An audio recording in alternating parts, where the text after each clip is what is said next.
Well, Alabama gets their third loss today. I was at work. I didn't get to see it. I listened to it a little bit, but it was a pretty much beat down. Alabama was never in the game. Probably the worst loss I've ever seen as an Alabama fan that I remember. Probably there was some losses when I was a kid that I really didn't remember, but up until when I really started paying attention, I know it sounds like I would be a bandwagon fan, but I'm young. I'm like 30 years old, so I really started watching when Nick Saban was the coach. But I mean, I was a Bama fan before then, but I just don't remember the games like that. Anyways, our offensive line could not block a soul tonight. We just didn't show up at all. Our wide receivers were not open. And when they were open, we were already down by like 21 points, and we had a touchdown at the beginning of the fourth quarter, which probably could have motivated our players. Not saying we could have won and came back, but definitely needed that touchdown that got called back, which was a bullshit call. And I'm going to go ahead and say it. It's a bullshit call. I'm not saying that the Oklahoma's or the refs were for Oklahoma, but the refs were just bad in this game completely. Like, they were missing pass interference calls that could have gave Alabama first downs. I don't even know if Oklahoma even got a penalty in this game, to be honest with you. They played a pretty clean game. They were the better team. But yeah, if we could have got that touchdown, maybe we could have gained some momentum and maybe made a stop on defense or something. But we weren't able to stop the run.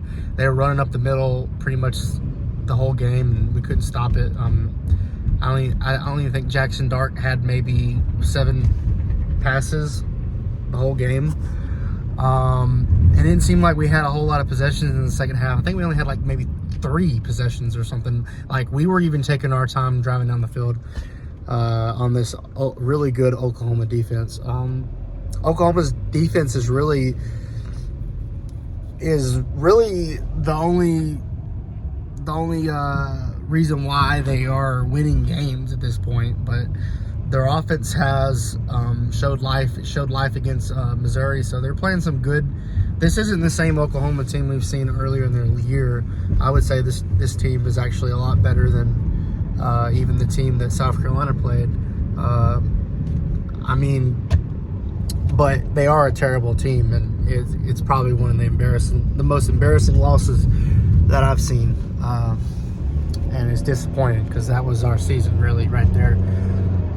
So I guess we'll wait till next year, but hopefully we can beat Auburn next week because they're on a roll, beating Texas A&M. So that's going to be a tough game for us, even at home. But we've lost all of our road games pretty much, and our offense just refuses to show up on the road, it seems like. And 3 points we could muster up against Oklahoma, that's just embarrassing. And we haven't had this bad of an offensive output since, like, for 20 years. We haven't put up 3 points in a game since 20 years. So that's just, I mean, Kellen DeBoer is supposed to be this offensive guru. Why are we quarterback sneaking on 3rd and long? Like, the play, I get it, you're trying to surprise them, but it's not the time for that. It's just embarrassing. I'm embarrassed with this team, and I guess we'll have to wait till next year to see if we can put something together, because it ain't gonna be this year. Thank you, guys.